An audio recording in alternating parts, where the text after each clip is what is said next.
The two of you are complaining about the greatest Royal Rumble when, due to a serious medical injury I sustained at the hands of Bobby Lashley, I wasn't even able to go.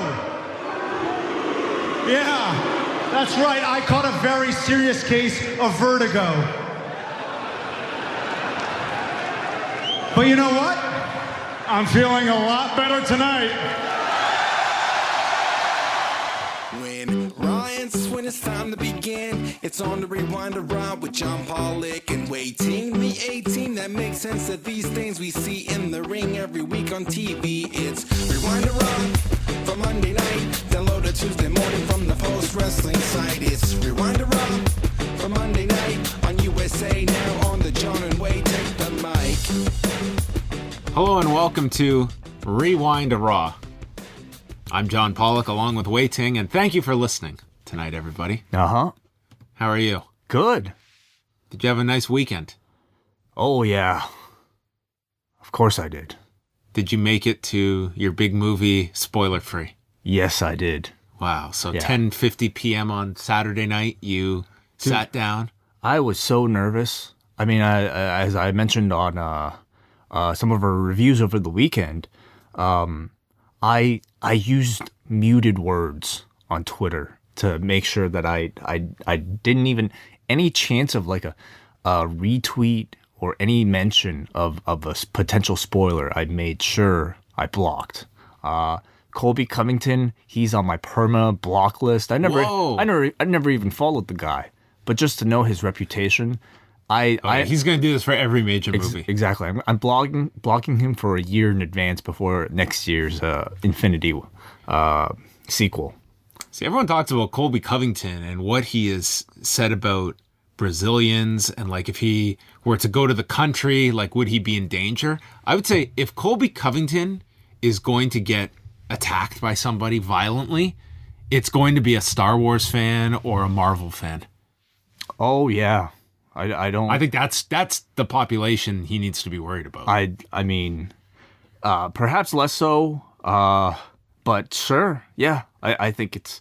If I heard a story of him being violently attacked on the street, I would be like, "Yep, I had it coming."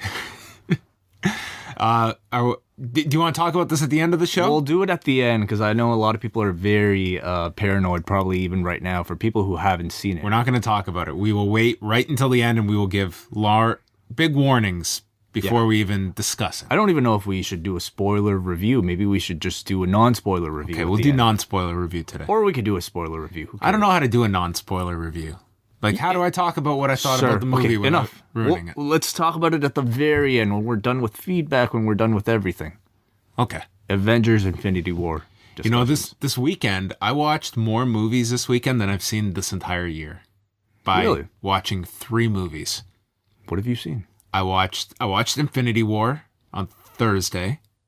Thursday? Yeah. I think so. Yeah, yes. You watched it opening night. On Friday, I watched this movie, this Aaron Sorkin film called Molly's Game, about this true story about this person running this like poker game, this like high stakes poker game. Okay. And then she was indicted.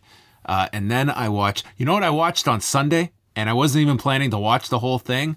I sat down and I started watching that Bruno Sammartino documentary that they did in Pittsburgh. Mm-hmm. Oh my God. How long? I watched the entire thing. How long is it? It's 2 hours on YouTube, but that also includes commercials in there. So it's probably closer to 90 minutes. It's incredible. Yeah. With all due respect to the WWE Network version, they follow him going not just to Italy, but up the mountain at Vallarocca, where him and his mother and sister and brother, who are all interviewed, minus the mother, who died in 1995, they're all interviewed, and they're all sharing these stories. This mother, I'm not even joking. Like, there should be monuments in this woman's honor. This woman should be taught in schools. It's crazy. Bruno tells not just the story about all of them being lined up by the Nazis, and then the Nazis get disposed of. But there was another story where the soldiers caught their mother once as she was going back to the city to get food and loaded her on a truck with all these other people that they had captured. And as they're driving, she dives off of the truck into the forest to escape. It is incredible. Like, it's just unbelievable to hear this story. And that's the first hour. It's like the wrestling is so secondary in the documentary. It's a very little portion of it. But man, you just see from Bruno, just he says like everything in his life is based upon his mother. And it's really something. Wow. So anyway, if you really like the WWE Network version, you should go search this. I posted both in there's 2 documentaries that were in the Sunday update from this past weekend. I watched the hour and a half version. So anyway, I recommend that. So there you go. 3 movies I watched this weekend. You were busy. And I watched some New Japan that I'll chat about later. Anything else, Way? Anything going on in the world at large? We are coming to the end of April here for probably the busiest month in professional wrestling, I would say. Yeah, this was a really packed one. Yeah, and as a result, probably one of the busiest months for us. And we posted recently a post-Wrestling Cafe update on our Patreon page. So all of you patrons out there, even if you're not a patron, you can go out and check it out and see what we did in April and see what's coming up for the month of May. What else is coming up on the website this week? Well, this week, we're diving into May, which is going to be a very busy week. We've got our regular shows this week. We've got Rewind to SmackDown Tuesday night. Wednesday, it's a double post, as I'm going to call it. We've got the now named Post Puroresu with W.H. Park. Him and I will be together chatting that. I should have given you the pop filter for that. That's a really You're tough gonna one. need one here. Yeah. I'm not repeating it, so we're okay. Wednesday as well, we will have a new edition of the British Wrestling Experience, which I have confirmed all 3 back together for the first time since WrestleMania with Wonderful. Martin, Ollie, and Benno. Yes. Then on Thursday, we've got a brand new edition of Up Next with Davey and Braden Harrington. They will be chatting NXT from this week. Did you watch NXT last week with the angle with Ciampa and Gargano? I saw the angle, yes. And I Very saw good most angle, of the show. I thought. Yeah. I love that cutaway where he's going to the ambulance and the camera pans and he's just standing on the roof waving. What a great visual. If I had one minor critique, I thought the show should have ended on that. I didn't need to watch this Aleister Black, Eric Young, which was the blow-off to Sanity. But I guess you needed to take care of your outstanding issues on the show. But nonetheless, it was a good NXT last week. And then on Friday, it's bonus time for the Cafe members, as Wei and I are going to be reviewing New Japan's Dontaku cards, which are going down Thursday and Friday. Because why do one card, Wei, when you can do back-to-back cards? Yeah. There are those 2 shows, but you're also forgetting the Return of Asuka Way, which is coming out. Should I put it up on Thursday? I've kind of just left it up in the ether that it's going to drop. You just don't know when. There's just so much stuff. So like we got to spread some stuff out. Yeah, if not Thursday, it'll be Saturday. But this will be another double bonus show week. Plenty of shows. Pretty much more than one show a day if you're interested. 2 bonus shows you will get this week. And then Sunday, free show, Wei and I will be reviewing Backlash, which feels like the number 3 show of the past 30 days that the WWE has presented. Well, not even, probably lower than 3 if we include like TakeOver in there as well.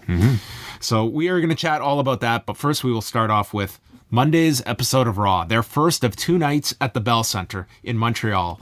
My vote for where this company should relocate and just run television out of every week. Montreal. Ooh, it'd be a very different product, I would say. This should be a French product, all en français.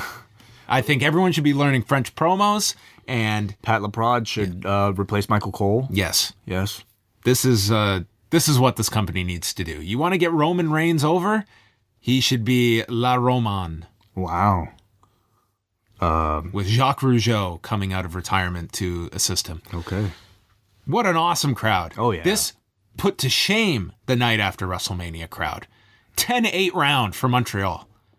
I would say so, yeah.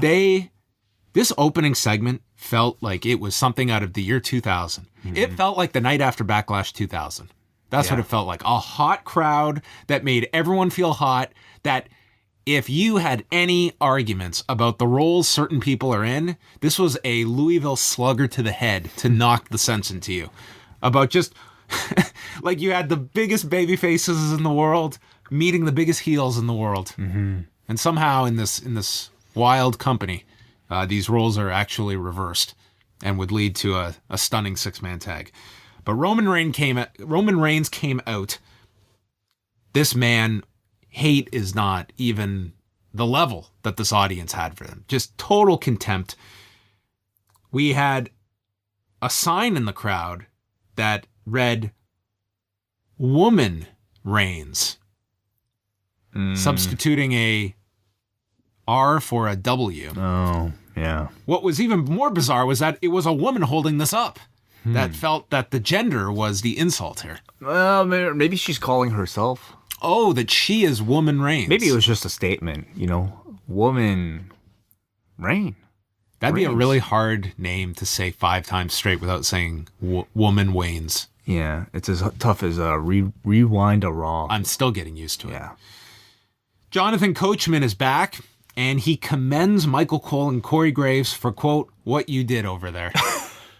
And it was kind of bizarre on this show that Michael Cole was the only one that was addressing what happened on Friday. Like, he was given all the reads, all the plugs.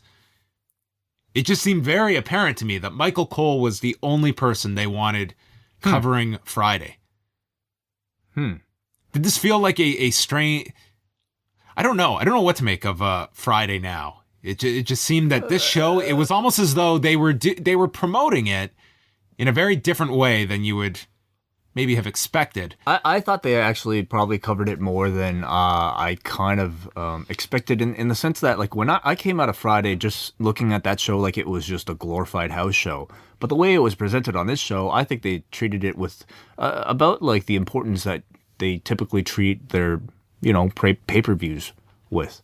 And they were pushing it as the first step in of Saudi Arabia evolving, Yes. I think was the wording they used. Yes. That was the first step, was on Friday. Mm-hmm. So That's been the narrative for this entire Vision 2030 thing. It's not the narrative from the General Sports Authority. Yeah.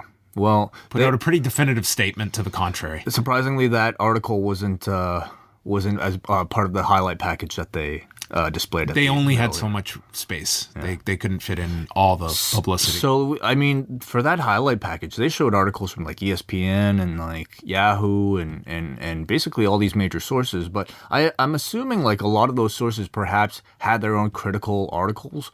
I'm assuming, I don't know. But listen, of all the...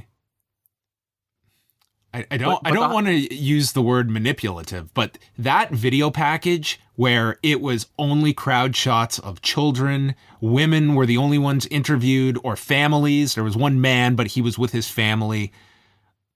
Like, it was just such probably the most overthought video package they have put together, that it had strict guidelines of how this video package was going to be put together and the overall message being sent. Which is? It was just presenting this is all progress. Look at all these women that attended the show. Look at these kids. I mean, this was clearly like a directive of this video package of how this was going to be presented, as opposed to just randomly go find some fans and interview them. I mean, we had the man that was interviewed works in a thank you to the General Sports Authority for bringing the WWE to the country. Yeah, no doubt all of the promotional material is being created to, fit that narrative. But that's the case for all their video packages. That's nothing new for professional wrestling. Yeah, this one, I mean, is more designed for a government rather than your own company. I think people they expect a WWE package. It was done for the highest bidder. Yeah, that is what it is. Mm-hmm. They replayed the cage match finish and explained how Roman's feet hit the floor first, and Chad Patton, the referee, tweeted that he made an incorrect decision and apologized, with Angle backing up the referee, calling the decision final. And no Angle on the show. Kurt was not on the show. He was only, his tweet was recapped. Didn't even get a screenshot on this. I actually remembered last week, we forget to mention that Paige wasn't even on SmackDown last week. No, maybe we're quietly going GM-less for now. Then Corey notes, things are certainly a little different here in Montreal, Quebec, Canada. And Coachman says, it's like the night after WrestleMania crowd. All I want to say is that this audience to me was what a godsend. They made this show for me. They were certainly given the bizarre world treatment from the announcers here. Yeah, a bit at the start. And then, I mean, throughout the show, though, it was really only Roman that they were against. It was the pro Sami and Owen. Yeah, which, I mean, could hardly have been coming out of left field for them. I mean, they had to have known. And this scripted the show around it. Reigns says he's not making any excuses. You saw the footage and the referee's tweet, so he's the real champion. They can't reverse the decision, is what they said. Yes, but he is going to consider himself the real champion.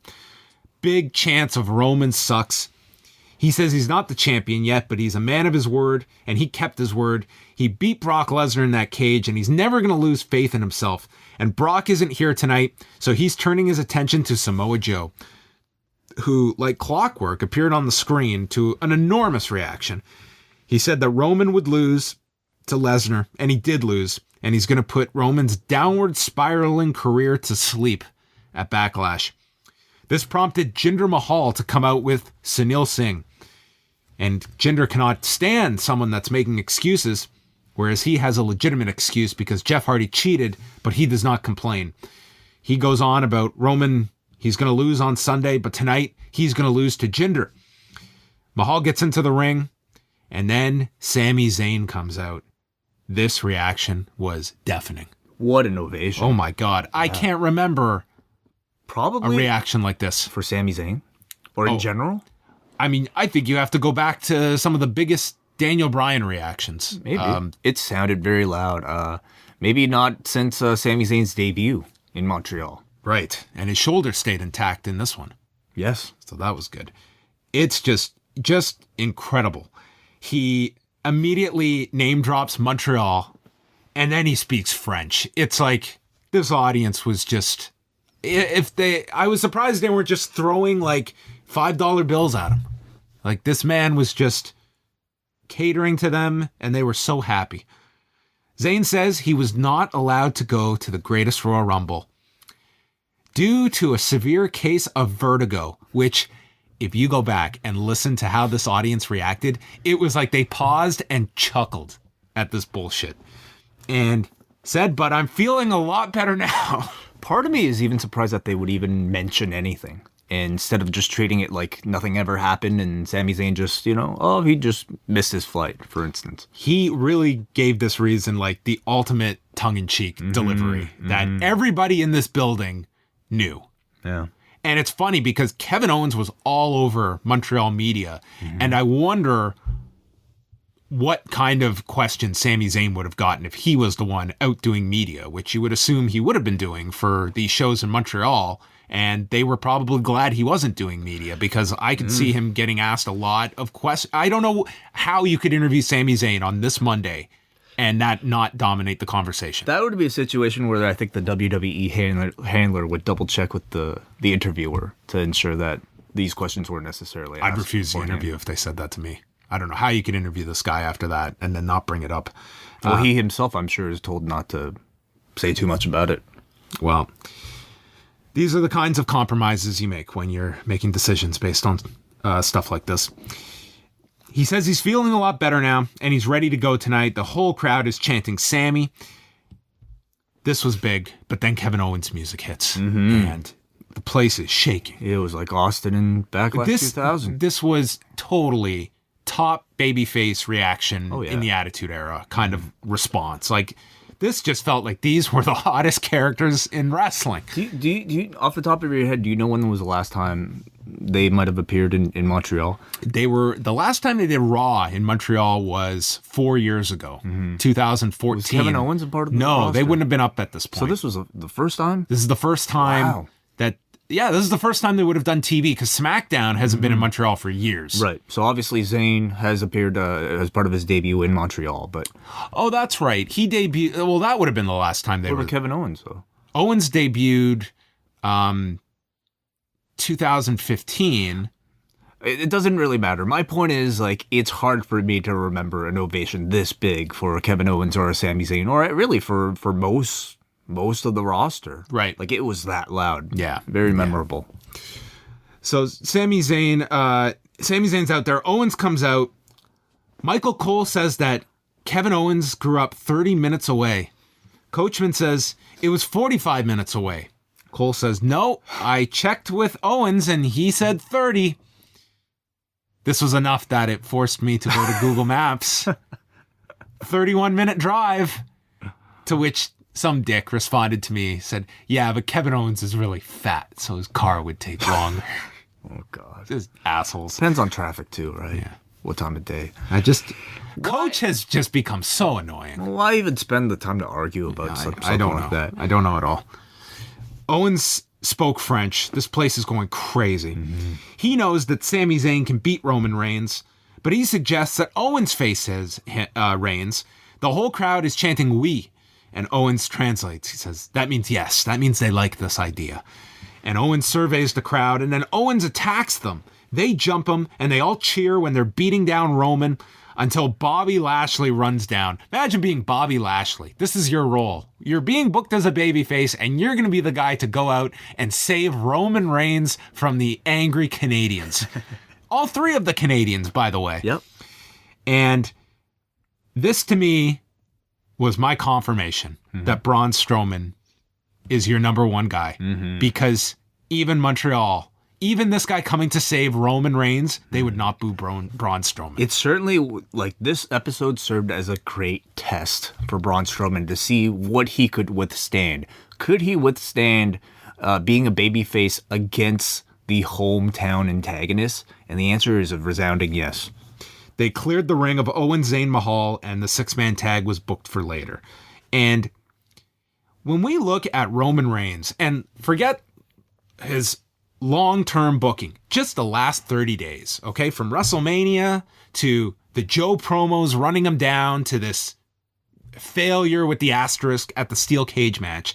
And here is our guy that we still believe is this number one guy. So what are we going to do at Raw in Montreal? We're going to put him opposite Owens and Zayn.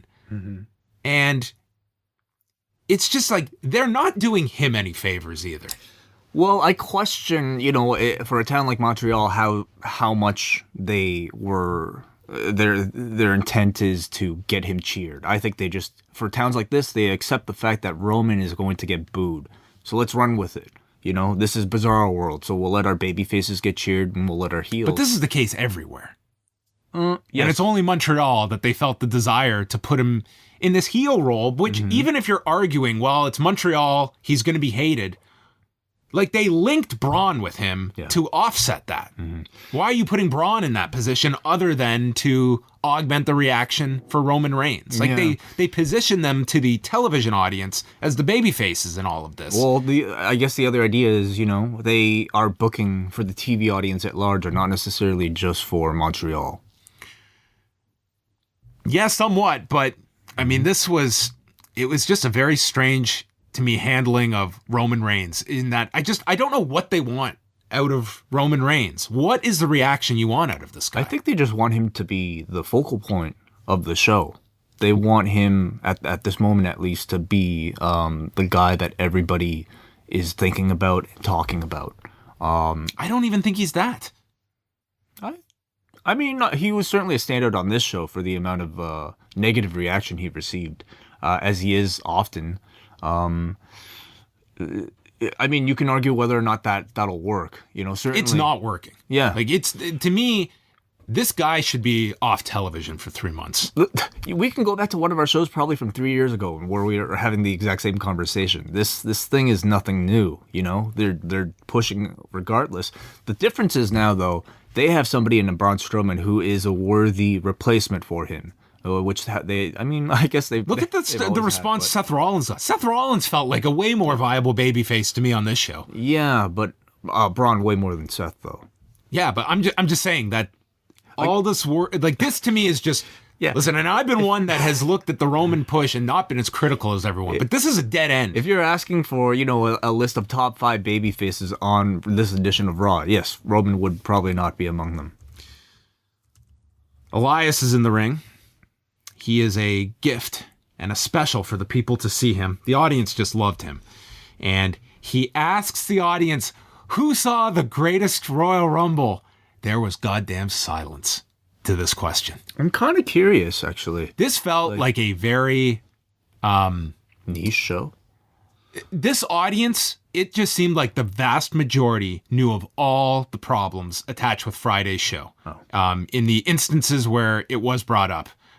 We saw... What do you mean? How could you tell? This response to me was pretty notable. Like, this was just such an they were responding to everything with Elias. And when he quizzed them about this greatest Royal Rumble, let's also remember that Sami Zayn story, I think, is pretty well known now. Sure. And I think that a lot of this audience knew that their own guy was left off this show for those reasons. Mm-hmm. Second, I mean, we even had a sign in the crowd about, we allow women. I mean, there was clearly, to me, an understanding of this crowd. Like, this was not a small minority that were aware of this greatest Royal Rumble. And I'd be curious, the audience at large, of how they view that show on Friday. Mm-hmm. I don't think it's a small bubble. Elias took on Bobby Roode, who was now the 5th Canadian up to this point on the show. Yep. Very Canadian. Including Sunil. Sunil, Jinder, Owens Sami Zayn, and now Bobby Roode. Cole plugs Elias and Bobby Roode's performances in the Rumble, with Elias going 35 minutes. Elias was in control. They went through a break, and tonight was the night of the rear chin lock. Your favorite way. There were a lot of them on this show. Well, how else can I see their facial expressions? Unless you frame them with a rear chin lock. I will say this, and this is a real credit to the main event with Rollins and Balor, but this roster had to have been just exhausted from all this travel. There was the story that a bunch of them that had to get here, like their changeover flight in New York got canceled and they had to drive here. Yeah. After the Saudi Arabia flight. Mm-hmm. It's like, I can't imagine the fumes that some of these guys are going on. Thank God they get the rest of this week off now until Sunday. So this was a new isolating the body part, because we had a kick to Bobby Roode's throat as Elias worked over the throat. And Roode started his comeback. He called for the glorious DDT, but it was blocked. And then he was on the outside of the apron, and he was run throat first into the post. He went down to the floor as if he was choking to death, and the referee waves off the match. He's calling for help. Bobby Roode is selling that he is just needs the Heimlich maneuver, and Elias declares himself the winner via throat stoppage. You kid? I mean, I liked it. I thought Bobby Roode did a really good job. Oh my God. The drive into the exposed turnbuckle rod was excellent. The impact looked and sounded really good. And then a big tumble to the floor as well from Roode. And great selling from Roode after the fact. So, I mean, I bought into this. I feel like the throat targeting is certainly not a coincidence with somebody like an Elias. I believe perhaps this will end with Roode, being unable to talk and therefore wanting to target Elias's throat so that it'll affect his career. Oh, wow. Yeah. A vocal cord match. Yeah. That could be wonderful. Sure. Yeah. This was not announced for the pay-per-view, so it looks like this feud will just extend. Yeah. If I was going to nitpick, I think that you're doing such a serious selling job here that Elias just getting onto the microphone, it just hits everybody. What do you mean? It's wrestling bullshit. Well, I don't think it ruined it at all. I mean, I think you want the villain to take credit for it and show no remorse after the fact. I think it's way more effective to try and compound the seriousness. I don't know, because if you made it serious, and if you're suggesting that Elias himself would be concerned about it, but I don't think you want the audience to feel that way. You want the audience to feel like Elias is taking credit for this. You could just see him walking to the back, and you're left with like that was something different. It's more emphatic for him to say something. To me, that was just the pin in the balloon. of what you're trying to do here. Well, despite I thought the angle was really good. The match I felt was an improvement over their previous week's outing. I still feel Roode is incredibly vanilla though right now. I'm hoping, over the course of this angle he develops something.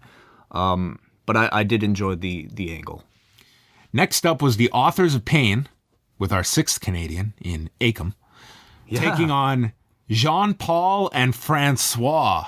7 and 8, I'm assuming.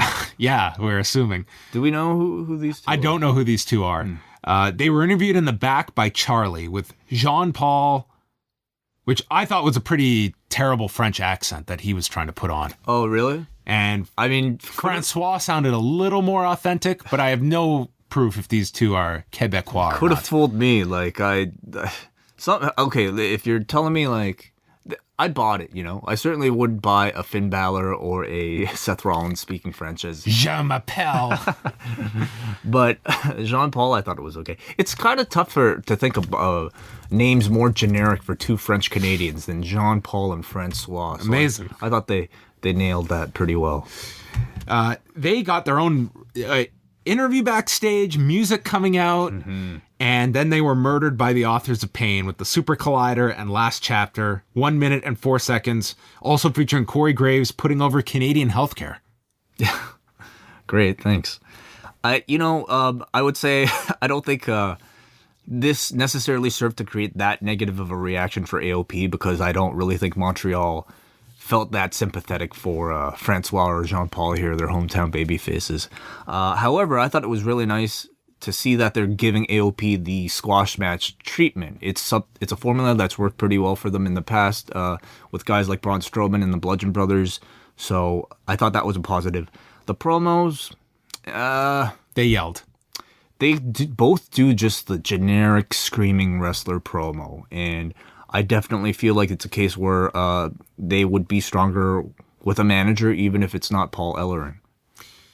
Yeah, and I think that you're going to see a similar treatment to these two as the Bludgeon Brothers, where this will be their progression for months, because it feels like the top heel tag team is going to be Dolph and Drew McIntyre, and they are kind of going to be background players for as long as that team is in the title hunt, which I would imagine is going to be the tag title program. Because they are the heels. Yes. Yeah. So Michael Cole plugged all the coverage of the Greatest Royal Rumble, and just a very sanitized version of, I would say, I'll say a lot of the reporting. It's just straight recaps pretty much. I mean, I checked a lot of these sources, and they were just basically straight recaps from ESPN, Bleacher Report, Yahoo. One of the articles had some pretty critical things to say, but it was further down in the article, not as part of the Oh, it didn't fit onto the screen? No. Cole said that much was made of women and children attending the show as Saudi Arabia evolves into a more progressive country under Prince Mohammed bin Salman. Well, I think it's important. Obviously, the criticism is important to mention, but I think it's also important to note that, I mean, I've seen people from that part of the world saying that for them, this was a positive baby step, I think that everyone needs to look at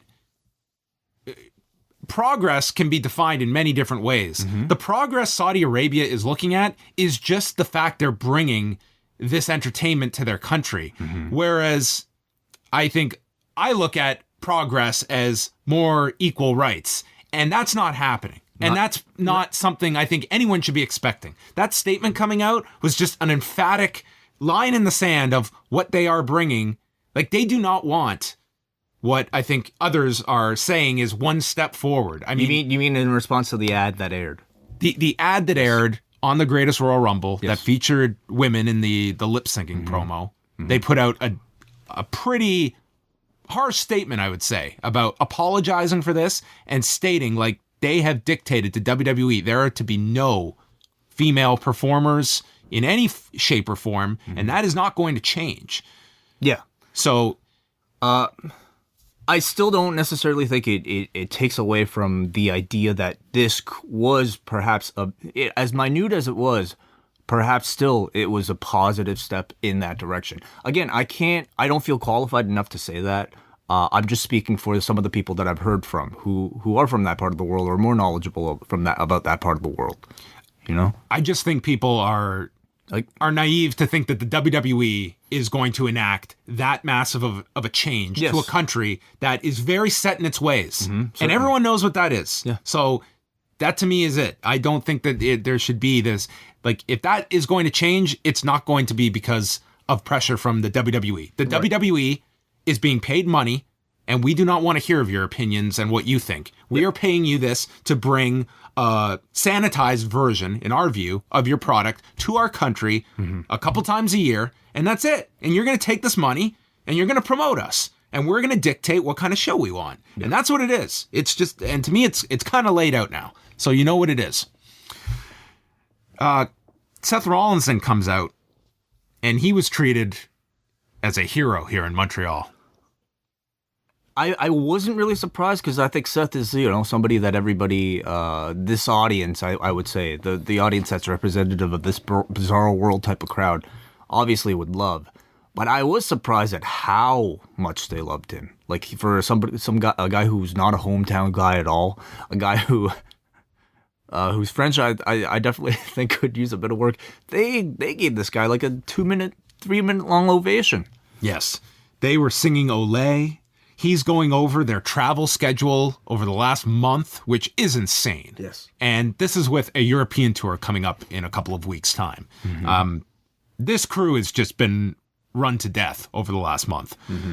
When you go from WrestleMania into the South African tour last week to Saudi Arabia, back here to Montreal, you had TV in between South Africa and Saudi Arabia here in the U.S.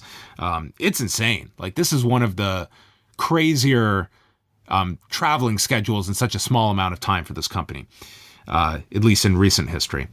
He says he doesn't want to be anything like Brock Lesnar.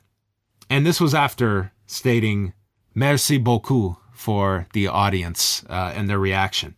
He says Brock isn't the legitimate champion because everyone saw Roman's feet touch first, and this audience really didn't want to boo this man, but they did not want to hear this from Seth Rollins. He says that's the facts. He says Brock only fights when the price is right, and Seth wants to be a fighting champion, doing this for peanuts. And Finn Balor comes out, and there was something different about Finn. Did you notice this? I don't know if it was his hair. Yeah. I couldn't really tell. I had to increase the saturation on my TV set. Yeah, make sure. I could have sworn that there was a rainbow on his T-shirt. And I'm not going to go on a rant here, okay? Of course not. No, I'm not. But it deserves it because... this guy went out of his way to address this, okay? And I'm going to read what he wrote. I said this last week. I knew 100% he wasn't wearing this shirt on Friday. Yep. And that's not on him. And that's fine. I'm not going to put that on the guy. I disagree with it, but none of us expected him to wear that on Friday. Certainly not. No. Okay? And he didn't wear it, and it was like, okay, completely expected. So he comes out on Friday and writes, "My rainbow gear was a statement at WrestleMania weekend. Although the gear has not been worn since in 6 appearances," listing off the different places, "my support continues despite any color choice, change, or laundry schedule." So amazing that this guy was able to do his laundry on Monday. So, I mean, laundry joke aside, the insinuation is that his gear was basically only for WrestleMania week. It was only something done for that period, a limited amount of time. He retired it. Prior to this, it had nothing to do with whatever political limitations were put onto him. Yes, to which I would argue if your insinuation, if your Finn Balor is that this was our decision, anyway. Then he wouldn't have come out tonight with it. Well, that's it. And to me, it's kind of, you're making this statement like, well, this was our choice to do this. I'm like, well, if this was your choice, then you know what? You could make a statement in a place in the world where it's going to make the loudest noise Oh, I didn't expect that. Well, Not at all. then don't make a statement like this. Don't make Well- it sound like it was your choice not to go to Saudi Arabia and wear this. I Just say it for what it is. Don't say anything at all. Exactly. I would prefer if this was the case that Finn didn't offer any type of explanation.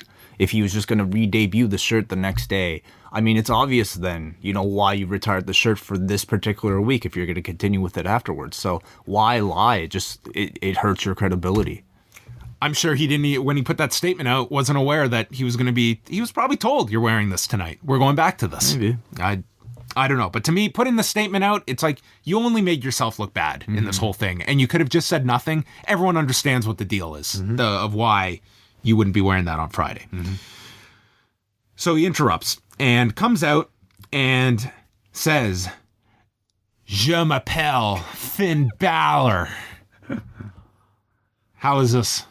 Did you have to do French throughout elementary school? Not throughout, from grade 4 for 5 years, yeah, grade 4 to 9. I had to do it, God, all of elementary school. Yeah. I did it through grade 10. Yeah, a lot of French. Well, let's hear some then. Out in one, out the other. He tells him to prove he's a fighting champion and defend the title against him. Curtis Axel and Bo Dallas come out, and they said they have to have a group conversation and reveal these t-shirts they've made up with their 4 faces on them, which these will sell if they put these up on their website. These goofy, shitty-looking shirts. How many will they sell? Wade, do you know how many stupid pieces of merchandise people buy? I guarantee you this will sell. This would be hot for a week. But I mean, I don't know. It's like if you put Finn Balor and Seth Rollins, I'm sure that shirt would sell with just the 2 of their faces. But you're including Bo Dallas and Curtis Axel on, and I don't know. I don't know if I'd rock that. Wow, you don't think so? No, not really. They say to forget about the ideas of a new Shield or Balor Club. They put up 4 fingers and propose the 4 horsemen of the WWE, which is met with boos. Yeah. I was thinking they were going to go with a better joke, maybe. Like a BoJack Horseman reference or something. I don't know if that would have been better.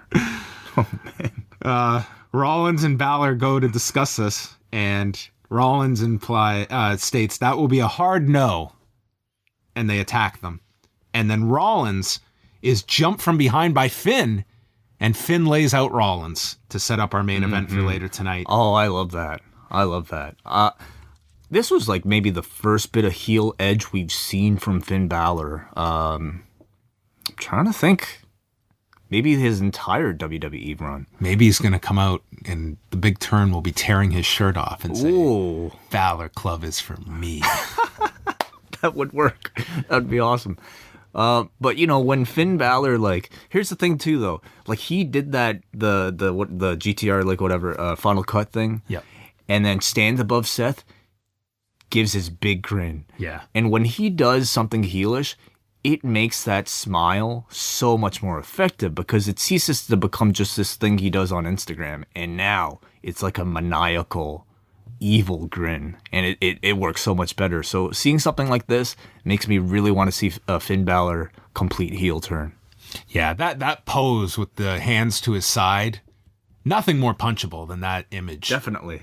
Yes, definitely. But, again, you're going to have to give up this Balor Club for everyone deal if you're going to turn him heel. And I don't know if they want him to turn yet for some of those reasons. Yeah, well, it wasn't overt. It was subtle. Yeah. Unlike the next character. Sasha Banks was interviewed by Charlie. And Charlie states that tonight Sasha's facing Ruby Riott with the whole Riott squad out there and asks, have you worked out things with Bayley so she can be in your corner? Sasha says, I thought our friendship would last the test of time. I don't know what's up with Bayley. She won't be out to help me with the Riott squad. Fuck this feud. Yeah. I hate this feud. I hate it. It's gotten to the point where it's quite insulting because they're basically trying to Men in Black us and pretend the last 2 months did not happen between Sasha and Bayley. All the stuff at Elimination Chamber, that locker room tag does not exist anymore. Yeah, here's Sasha basically pretending that, hey, I don't get why Bayley's so mad at me. It's not like I did anything, it's not like our relationship's that broken. Well, I mean, to me, like, they were building up at a very steady pace, and now they're just trying to bring it down without any real explanation. So I'm a little taken out of it right now. Ruby versus Sasha Banks. This was the second straight segment where this person had the "We Want Women" sign, and it made me start thinking, like, how do you go ahead and confiscate a sign like that? Like, I'm sure they didn't want that sign there. Oh. Like, this is facing the hard camera. Yeah. Like, how do you justify taking a "We Allow Women" sign? I don't think you do. Well, as soon as I wrote this down, this sign was never seen again after this. Banks hit the Meteora knees and then dropped Sarah on the floor and hit a baseball slide drop kick to Riot, setting up the commercial. They come back. Ruby's in control. She hit an inverted senton off the second turnbuckle, dropping on her back onto Sasha. Like a trust fall type of senton. Yeah. This should be her new finisher, without a doubt. It got the biggest reaction I think Ruby Riot's received like since her main roster debut. Banks' statement is applied, but then Sarah Logan distracts the referee, allowing Liv Morgan to help Ruby free. Banks then drives her knee into Ruby on the apron, takes out Morgan on the floor, and then kicks Logan off the apron. Riot catches her with a right hand. Riot kick drops Banks from the turnbuckle, and Ruby pins Sasha Banks with the idea that it was 3-on-1 and Sasha couldn't overcome the numbers disadvantage, and no Bayley on this show. No Bayley on the show. I mean, again, I think it's a fine story that they told within the match of the Riot Squad ganging up on Sasha without help, but it really requires the viewer to completely forget about how far this relationship had eroded over the past couple months. It almost feels like as if they were peaking either for Mania or for Backlash even, and then at some point somebody told them, hey, we're gonna try to build this thing out, drag this thing out for another 3 months, and here we are. Another interesting aspect is that with Backlash coming up, and this is the pay-per-view now with both brands, it's just, there's not enough spots for all this. Like, there's no Sasha Bayley involvement on that show. Matt Hardy and Bray Wyatt don't have a match on that show. Elias and Bobby Roode we talked about. Like, you have all these feuds that you just don't have the spots now to pay them off at a pay-per-view, and they're probably just going to be settled on television or... Right. I mean, the next pay-per-view isn't until mid-June, so it's a long wait until Money in the Bank, and I don't think they'll be doing like, Elias and Bobby Roode aren't going until June. Yeah, you're probably going to look at a lot of kind of stopgap Raws and SmackDowns that'll kind of have more of a special feel to culminate a lot of these smaller feuds. Throughout the night, they were teasing Titus O'Neil addressing his Titus World slide from Friday. But first, we got our follow-up. I was so happy when I saw this graphic. The moment of bliss. Alexa said, you never know when a bully will strike. It can happen at school, work, or vacation. For her, she was at Disney World with what she thought was her best friend, Nia Jax. And she had just made fun of her height and was making fun of whether she would be tall enough for all of the rides, including the Mad Teacup ride. To which Alexa explained the dynamics of this ride. It's a cup. You just sit in a cup. Is there no height requirement for the teacup ride? I think there is, actually. I think Really? there is still, because if you're too small, you could like, What's the danger though? you could just shift can't inside. fall. Is that I don't know about the Disney World specific one. I'm thinking of the log barrel ones at Canada's Wonderland that I'm pretty damn sure there's a height requirement for. Interesting. And first off, her delivery was A+. Yeah. The material was good, but the delivery was phenomenal. Yeah. She said how she was eating at Disney World, and Alexa was mocked by Nia, who had 2 turkey legs, one in each hand, and was asking for the kids menu for Alexa. And Nia turned this into the saddest day ever. And Alexa's going to win her title back at Backlash. And this match is for anyone who ever had a Nia in their life. And she's not going to let the bully win. This was tremendous. This is some of her best work. This was very good. I love these. There's a butt coming. Well, I wouldn't say this was as good as last week. To me, it didn't really have the ha-ha of last week. I thought this one was good too. The crowd didn't really match it either. Like, the story here, obviously, it's a lie, but it kind of like... I feel a bit of sympathy for Alexa. Why would Nia make fun of her height? It's been kind of one-sided. Like, there's nothing involving Nia in this build-up. But last week, what was her story? Last week was... this was the homeless woman taking her... remember, Alexa said she gave her food, and Nia stole the food away from the homeless lady and ate it and chewed loudly? It doesn't even matter. But, like, I would say I still love these. I think it helps add a ton of entertainment value and interest to this feud. Showcases one of Alexa's best aspects of her abilities. I think this has been one of the best matches built for Backlash. It's one of the few matches I'm interested in. And they haven't had to get physical, which is, of course, helps because Alexa needs time to recover from surgery. So it's been a great idea. Renee was with Titus backstage, and Renee just wants to bring Titus up to speed in case he hasn't watched the replay of this gigantic fall from Friday. It was also his birthday on Sunday. Great timing. And Renee said, some people say you stole the show at the Greatest Royal Rumble. And Titus says, I love when a plan comes together, but then admits, I failed. And not many people get the chance to fall flat on their face in front of millions of people, but notes that Jennifer Lawrence did it at the Oscars one year. So I never saw that Jennifer Lawrence thing. I decided to look it up. Did she trip going up the stage? It was barely a slip, okay? God. Yeah, she walked up the stage and missed a step and got right back up.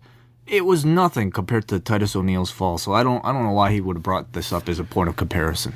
Baron walked in and just laughs at him and says, speaking with Titus is a waste of time. So was the next segment. Matt Hardy was reading from a book, The Light and the Darkness, and then we got another one of your favorites, going back into the drop-down menu of ideas. Photoshopping in 2018, putting Bray and Matt in bizarre historical context. Photoshopping, I think, the Photoshop gag can often work, but more so maybe at, like, a wedding. With a wedding of, like, your friends who aren't necessarily known to be entertainers. Like, a wedding of, like, your uncle, They might get a good laugh there. I think I expect a bit more from, the creative genius that is the Broken Universe. Well, we saw them landing on the moon together. Bray appeared, cut a promo. They are the deleters of the world, whatever the fuck. I don't even know why they were here. Like, God, send these people home. They have nothing to do. Well, they just wanted to tell people that they won the belts. Wonderful. Exactly. You couldn't have just taped this promo in Saudi Arabia and filed it? Maybe they did. My gut says they didn't. I would hope that they did, because there were some, like the Joe thing obviously was done somewhere else. Yeah, the Joe wouldn't have been there. The Ziggler. But Joe's still going to probably be on TV tomorrow night, so he's probably still having to get to Montreal. God, after all this traveling, if you're not needed, this would infuriate me. He might have been in the dark match. Great, thank you. The really worth the effort to make sure that the dark match fans are satisfied with 3 minutes of us. Then we go to the six-man. Kevin Owens, Sami Zayn, and Jinder Mahal, the Canadians, versus Roman Reigns, Braun Strowman, and Bobby Lashley, the Americans. Mm-hmm. And the trophy from the Greatest Royal Rumble is at ringside. Lashley's music is very dull. Is this different from his old music? Because I don't remember. I don't remember his old music at all. Like this is different, but they're both plain. He didn't have great music before. Mm. There was a fan sign that read, "Please screw Roman." Mm. Zayn and Owens just kept tagging in and out to avoid Roman, and then Roman eventually hit both with a drive-by to set up the first break. We come back. Owens has been tagged in. The place is going nuts. He's in control of Lashley. This was when a man just casually stood up and flashed the audience facing the hard camera. And you caught that, like, perfectly. Well, I'll tell you why I caught it. Because the middle of this match, there was nothing happening. Mm. This was these guys catching up on rest. from all this travel. Because They didn't have to do much, though, I mean, with this audience. No, I guess not. Because Owens and Zayn trading chinlocks on Roman, like there was just nothing here. And Graves even mentioned that Justin Trudeau was here to greet Owens and Zayn when they arrived. I'm sure Sami Zayn would have a lot to sit down and chat with Justin Trudeau about. Oh, yeah. Reigns gets up, lands a Superman punch on Owens, a Samoan drop to Mahal, and the guy that was designed to get the hot tag was Braun Strowman, who did get such a hot tag. I don't know if it would have worked out any other way. Like, who's the But only isn't person? isn't that everything you need to know? We can't even structure this match around Roman. Yeah, and they never do. It's always building up to Braun getting the hot tag. I know. Because he's the baby face. Well, they like him. yeah, absolutely. I don't think they don't realize that. It's really interesting to, think about what their long-term plans are, because I would say the reason... I don't think they have one. Well, the fact that Their idea is a pie in the sky. This guy will be a top baby face, but they have no idea how to get there. But at the same time, like, the fact that they haven't given Roman the belt over the past 2 big shows that they've had in title matches, I think should suggest that maybe they're reconsidering. You're not crowning him at Mania. You're not crowning him at this other stadium show. I mean, is there still a point to do it? Not right now. Exactly. So, I mean, yeah, maybe they've given up. Fingers crossed. But To me, if I was Roman Reigns, I would seriously just be saying, you know what, guys? Taking some time off. why? Because this is doing him no favors. Oh, no. If he turns heel, he will be the hottest. He's heel not in the turning company. heel. Well, we don't know that. He's not. He's been dancing on this line for years. Yeah. Anyway, this is a bigger discussion about Roman Reigns that we can maybe dedicate 2 hours for. Well, let's talk about in 6 months when he's in the exact same spot he is right now. Owens superkick Reigns. He went for this cannonball that this crowd was just going nuts. But Braun stopped him, grabbed him by the throat, and hit a running power slam and pinned Owens. So I thought this was maybe the ultimate test for Braun Strowman's, I think, likability. You're putting him in this Montreal very hostile crowd, and you're having him pin your hometown favorite guy in Kevin Owens. Despite that, the crowd still cheered Braun at the end. Obviously, they were disappointed, but at the same time, they weren't that disappointed. They didn't turn on Braun Strowman.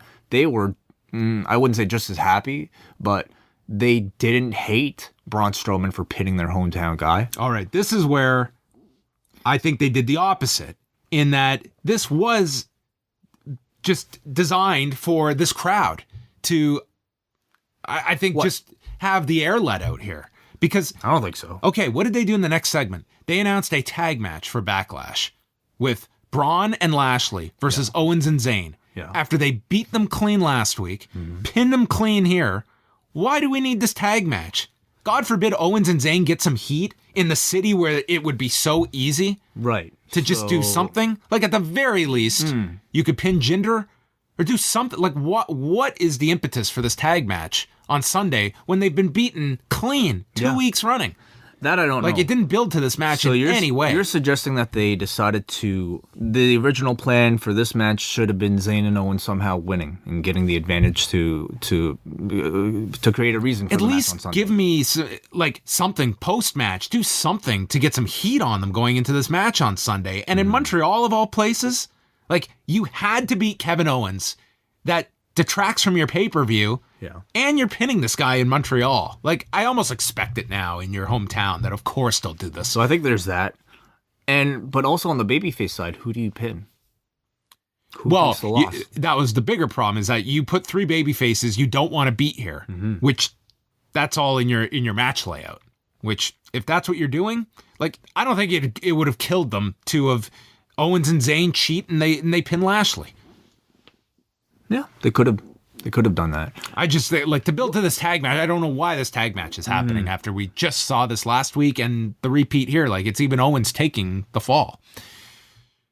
Then we had a scenic of the Bell Center and Michael Cole noting the first step in bringing change to Saudi Arabia, which led to the video package we talked about before with all the various people interviewed. Baron Corbin came out. He's here to make money and win titles. He's not here to make you laugh, and none of these guys are on his level. So out comes No Way Jose, who it was brought up did intercollegiate ballroom dancing.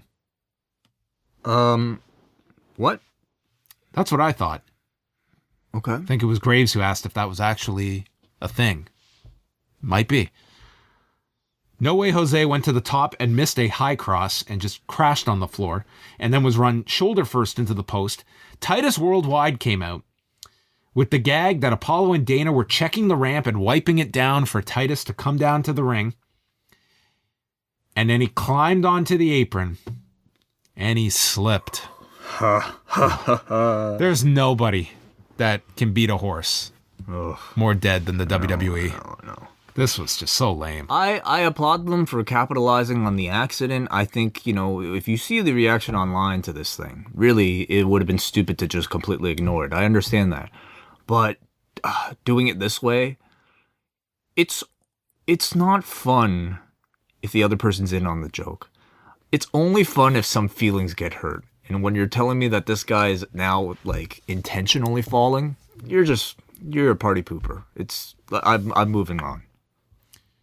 Could you imagine if Titus, at the beginning of the show, was he presented an injunction to Kurt Angle that you cannot air this clip, because if you do, I'm suing you for putting me in a dangerous work environment. Yes, that would be great. And you take the clip away from people, and then before the end of the show, they somehow play it, and you get the big pop of finally seeing Completely. And I think that would have been way better treatment of this thing. It would have still made it fun for people, because make them want it. Exactly. The idea is that we're laughing at this guy when we're not supposed to. When you're telling us that we're supposed to laugh, it's not fun anymore. And I mean, Titus doing that wouldn't even make him a heel. He could still be a babyface. He just he's the babyface who doesn't want people to embarrass him. He's ultra paranoid backstage now. He thinks they're out to get him. He plays a paranoid character. I think your idea is way better. I think they missed the mark tonally with this thing. I also don't think Titus is such a great comedic performer that I think he's able to pull something like this off very well. It kind of kills it for me. So in all of this was serving to distract Baron, who was rolled up by Jose in 240. No Way Jose beat Baron Corbin. Yeah. Also didn't make it to Backlash. Mickie James versus Natalya. Mickie comes out with Alexa selling her left arm from the shoulder lock last week, and Natalya comes out with her bestie, Ronda Rousey. Yeah, who over the past week has used Instagram to justify her relationship with Natalya. Yes, they were put on a blind gym date through Eve Torres, and when Ronda was secretly training, Natalya was helping her. Yeah, which, I mean, the two are legitimately training absolutely. together. It's not like they just pulled this out of thin air. It just seems very forced on television. Yes. They're coming up, they're arm in arm. Oh yeah, something's up for sure. Yes. Natalya goes after the arm early, and then Mickie rolls to the floor. Mickie then nails her into the turnbuckle, and Natalya's selling her knee, stemming from the injury last week, and Alexa distracts Natalya to prevent the sharpshooter to Mickie. Ronda stares down Alexa, and she sprints after Alexa. She was running goddamn sprints here. So Ronda just chases after her. Natalya rolls up Mickie for the win, but she's selling her knee after the match. Bliss gets to the top of the ramp. Nia comes out, chases Alexa away, who's just running and running and running. And Nia enters the ring with Rousey and Natalya, teases a problem, but then lifts their arms up. And everyone's best friends. Yeah.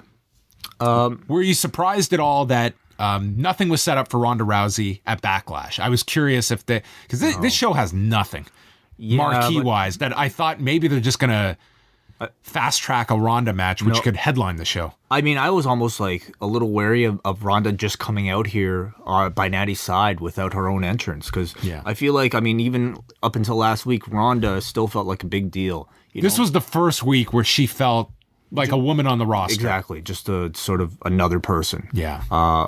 Perhaps, her being a background player here, maybe that's by design because she doesn't have a program coming up yet. The focus should be on Natalya, maybe right now, but I think it would be a mistake to just hotshot a match for Sunday. It's a lesson that when we just chatted about Backlash 2000 of how they utilized Steve Austin in that main event, it was not having him be...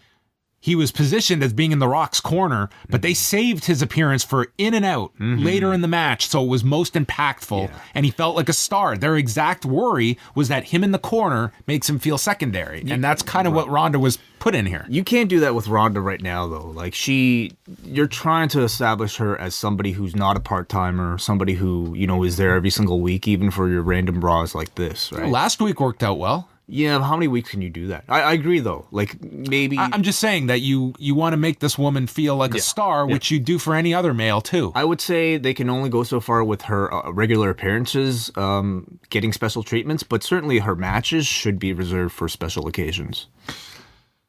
So, Owens and Zayn versus Lashley and Strowman is the only match that they added to Backlash onto the card. So, we're up to 7 matches. Maybe they'll add something on...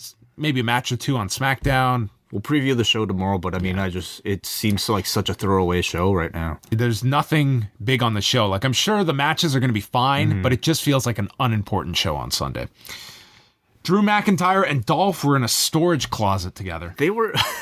I was trying to figure out where these two were, because this was another selfie promo. And, like... There's the chairs stacked up. Like, it looked like they had snuck into a closed restaurant with their shirts off and decided to film selfie videos by themselves. Drew says no one sounds like him because he's real. The others are coasting and playing video games. Ziggler says everyone else should be afraid and run off to SmackDown. They aren't here to steal the show. We'll just take it. Just kind of the same thing, right? The show takers. The show takers. Okay. You know what? I really like these two as a tag team, and I'm amazed that I'm saying that, considering where Dolph Ziggler was a month ago. He didn't yell. So, there's just there's something cool about the combination of these two. One big guy, one small guy, and both guys could promo, and it's made Dolph credible again. He feels like somebody who could be a champion in this particular division with this big guy, and I think it adds something for Drew as well. So I'm surprised at how much I'm liking this combination. Yeah, I would like to see them get the titles. I don't want to see them feuding with Matt Hardy and Bray Wyatt, though. I would just use that to get the titles onto them, and I don't think they're going to do that overnight. I think that they want to have some kind of sustained run, but also, I mean, who are your babyface tag teams outside of those two? You have Owens and Zayn, the Authors of Pain, the Revival. It's all these heel tag teams that they have. Yeah, it doesn't look like they'll be bringing back American Alpha. Who else are the Breezango and what else? What am I thinking of? Dallas and Axel. These are your tag teams. The Ascension. Yeah. Yeah, the Ascension. Mm-hmm. It's either goofball babyface teams or you have a large roster of heel tag teams. I think too many heel tag teams. I mean, a feud with Bray and Matt could be good. It's a bit more on the wacky side, though, and I kind of see these two, McIntyre and Ziggler, as more of your serious, workhorse types of tag team. Drew stating these two are characters out of a video game. Yes. Yeah. Seth Rollins, Finn Balor, main event for the Intercontinental title. Yeah. Balor was clearly bothered by this cut over his right eye. It was giving him problems throughout the match. It clearly hasn't fully healed up yet, and you can kind of see it was nasty. I know. I would almost feel I don't know if he should be allowed to wrestle, because if in jiu-jitsu, if you had a wound like that, I don't think you'd be allowed to roll. Did you see there was a cut to a guy on a Cage Warriors show over the weekend? The worst cut I've ever seen. No, it turned my stomach. It is so gross. Wow. If you guys have the capacity, type in Cage Warriors cut from this past weekend. Oh my God. How bad on the scale of is there a wrestling comparison to this? Nothing. Wow. Nothing. Okay. It's skin flapping. No, thanks. It's done. Fucking deep. No need. Rollins and Balor. So this wasn't too bad for Finn, is all I'm saying. Rollins blocked a kick from the canvas, hit a blockbuster, went for 2 suicide dives the second he was caught, and Balor planted him with a DDT. And Balor goes for the coup de grace midway through the match and gets shoved down. Rollins then scales to the top for the superplex, but it's Balor that follows with the Falcon Arrow after taking the superplex, getting a near fall, and that really lifted up the crowd. They traded Insiguri's clothesline to the floor, and Balor hit a Tope Con Hero. Then we had a running drop kick in the ring, misses with the coup de grace. Rollins misses twice with the stomp, and they were just working at such a fast pace here at the end with roll-ups. Balor lands the sling blade, Rollins lands a super kick, and then on the third try, hit the stomp to pin Finn Balor. Really strong match between these two to cap off the show. Easily the best match on the show. Oh yeah. I thought it was an excellent TV main event in front of this great crowd who was very appreciative. On a night when these guys are just dead. Really impressive considering the circumstances. As always with these two, I mean, they're really portraying the two of them as sort of like mirror images of one another. Always very evenly matched, but of course, up until now, for this feud at least, Rollins is always getting the better of Finn Balor. And I believe it is all a setup for Finn's justification to bring out the demon. And as a result of that, I think it's really important that they don't give Balor too many kickouts in some of these TV matches, because it's important to distinguish the differences in ring between Finn and the Demon. It's something I feel like they never really established earlier on, but now I feel like they're probably on the right track. Finn Balor can't kick out of the curb stomp, but perhaps the Demon can. So I look forward to. I'm assuming Rollins will beat The Miz at Backlash, and they will continue this feud somehow. So this episode of Raw, I mean, to me, it was the crowd really lifted this show. I don't know how this show would have translated with a dead crowd. To me, they were the best part, along with that main event. For a go-home show, I came out of this with no interest for Backlash. This did not feel like a go-home show, dude. Yeah, this was I'm going home show. I mean, it felt like a show in front of a hot crowd. I think with some good matches. I thought the Sasha Ruby match was pretty good too. Yeah, I thought Ruby worked well with Sasha. Yeah. And that's, pretty cold match overall. I mean, where it's just kind of a backdrop. But Backlash right now kind of just feels like another big house show. Yeah, I would say if what we've watched over the past a month with WrestleMania, the Greatest Royal Rumble, like this is a C show. Like this is a very nondescript Backlash. We will still watch it though. Well, and I think the matches could be very good. Listen, I'm not looking at this as like a bad show coming up. It just doesn't. I don't have a whole lot of interest in it going in. Roman and Joe, Roman and Joe will be good. Styles and Nakamura, that could be the title change. Absolutely. You can also see that closing the show as well. Well, we will preview the whole card tomorrow. I just want to quickly run through the New Japan card from Sunday. This was a rare New Japan card that I would not recommend going out of your way to see. It was their Backlash. Yuji Nagata and Ren Narita opened up the show. This was the Hinokuni show from Sunday in Kumamoto. Yuji Nagata and Ren Narita took on Tomoyuki Oka and Shota Umino. Went 9 minutes, 42 seconds. Featured Nagata and Umino. They had a singles match over the past month. They have very good chemistry together. Nagata does with all of the various young lions, and he trains them, right? Yeah, he trains with all of them. Like he's in a really great role for these young lions to work with. And Ren Narita to me has really escalated. This is a loaded group of young lions, and he's been doing some tremendous work. Nagata won with an exploder and then applied the Nagata lock for the submission. But Nagata always lets the guys get in some offense as well before eventually winning. Jay White, Roppongi 3K, and Rocky Romero took on David Finlay, Jushin Thunder Liger, Tiger Mask, and Ryusuke Taguchi. Kind of just built to Taguchi getting the hot tag and delivering hip attacks to all four men. They fought on the floor. It ended with Finlay and Romero, with Finlay ducking one of the forever clotheslines in the corner to hit the stunner, pinning Rocky Romero. Went 7 minutes, 19 seconds. If I'm not stating otherwise, just take it as average at best. Tomohiro Ishii and Toru Yano took on Togi Makabe and Toa Hanare. Hanare and Ishii had this great match over the past week. This was maybe above average tag match. Hanare blocked a brainbuster from Ishii, but then on the second attempt, Ishii was able to hit it and pinned Hanare at 7:57. Kenny Omega, Kota Ibushi, Yujiro, and Chase Owens take on Zack Sabre Jr., Taichi, Takeshi Iizuka, and Taka Michinoku. And Omega has done away with all the gray. He has dyed his hair. It is all blonde, following in Cody Rhodes' hairstyle. I mean, I'd take it to look more like his Golden Lovers run.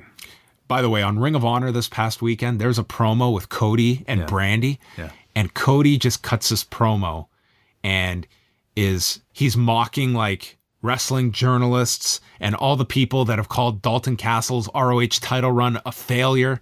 And he said, I don't take Dalton Castle for granted. And I'm coming after one thing. And then Brandy's like signaling for the belt around her waist. And Cody just deadpans, are you pregnant? She's like, God, no. And it's just, it was a funny, like 60-second promo. So random. Yes. What I enjoyed about this 8-man was the tease of Omega and Zack Sabre Jr. That is kind of a fresh match that they seem to be teasing a lot. Omega got dumped to the floor after him and Ibushi went for the golden trigger. We also saw Omega and Ibushi hit the cross slash, which I'm never going to watch that move now and not be thinking of Long Beach. There's the cross slash, and also you had Yujiro and Owens do opposite suicide dives. You watched this card? Yeah. Oh, I saw that mention. I saw the main event. Oh, okay. But instead of like an X, it was like almost like an asterisk. Yeah, it was an asterisk. Yeah, that's a pretty good description of it because, we had Yujiro and Chase hitting suicide dives to complement it. Zach blocked a package pile driver by Owens, applying the octopus submission into a Fujiwara armbar. It's very hard to decipher his different submissions now. They all have like fucked up names. Yeah, the orienteering with Napalm Death, I know it when I see it. That's one he's like really focused on over the past month, but the rest of them are like, a lot of them are so subtle in differences. Yeah. But what I liked about this, and I'll bring this up in the main event, it's that Zach's submissions, you tap instantly. Right. And and the moves are over. Then they aired a video promoting the fact that Bone Soldier will return. Not played by the Captain New Japan. No, it's going to be somebody new playing him. It's been rumored if it was going to be Taiji Ishimori, who's been working with Impact and left Noah recently. If it's him, I mean, it's a kind of a shitty gimmick for him, but it's his inroads into New Japan, I guess. But, I mean, talented guy, but shitty gimmick. Maybe it's Chris Jericho. It could be a great angle to introduce somebody where it's just somebody under a mask and then it's a big reveal of somebody important. Kazuchika Okada, Will Ospreay, Hiroki Goto, and Yoshihashi versus Hiroshi Tanahashi, Kushida, Juice Robinson, and Michael Elgin. Chaos took out everybody and they did their pose over Juice Robinson, which is a spoof on like a restaurant commercial. Ospreay and Kushida were in together. Ospreay has introduced a new move now called the Stormbreaker. Stormbreaker. The Stormbreaker. It's the Avengers thing. Oh. Sorry. We'll get... I don't want to... Spoiler. Hey, that's not a spoiler. Elgin got tagged in. He's going to be challenging Goto next because Goto retained his title this week over the Never title over Juice Robinson, which was really, really strong. Probably better than anything on this show. So Elgin and Goto are going to have a match down the road. Ended with Tanahashi hitting sling blades to both Okada and Yoshihashi, and then one with the high fly flow. The major thing was afterwards. Okada was selling the sling blade really heavy, but then he recovered and he just charged at Tanahashi afterwards on the floor. They had to be separated, and Tanahashi broke away, jumping at Okada, and this was like their final kind of angle before the big match on Friday, and each blocked tombstone attempts by the other. So their match is headlining Dontaku on Friday. And for all we know, that it could be their last big singles match together, potentially. Bushi versus El Desperado. This match wasn't bad. They did some decent stuff together. Bushi hit his lightning spiral, landed a Hurricane Rana off the turnbuckle with Desperado standing on the middle rope, and then Desperado applied the stretch muffler, numero dos, and Bushi reached the bottom rope and returned with a Canadian Destroyer and an MX, and then he set up for the Super MX coming off the second turnbuckle when Yoshinobu Kanemaru, who was going to be in the next match, showed up and attacked him for the rare DQ. at 10 minutes. So kind of a shitty finish here. Desperado was going to unmask Bushi when Hiromu Takahashi ran in, and it was like ECW where we just instantly transitioned into the next singles match, and they continued. These two had a better singles match. Takahashi attempted the time bomb, but Kanemaru grabbed the referee, tossed him to the floor. This did not generate a DQ, by the way. But this allowed Desperado to return. They double-teamed him. They were going after Bushi as well, who returned. And then Kanemaru missed with the whiskey, sprayed Desperado in the face. Then Bushi sprayed Kanemaru with mist, and Takahashi hit a time bomb. All this mist, all this spray, the time bomb, that only led to a 2 count. So Takahashi had to run Kanemaru into the corner off his shoulders, hit a second time bomb for the win at 11:28. Then into our 2 title matches. The first one was Evil and Sonata against Killer Elite Squad. This was very good. I thought this was maybe the best match on the show. Lots of brawling all over the place. Evil and Sonata attempted a magic killer, but they were stopped by Davey Boy. And then they set up a table on the floor, which came into play later when they were able to get Sonata and ended up taking him off the apron with a killer bomb, putting Sonata through the table on the floor.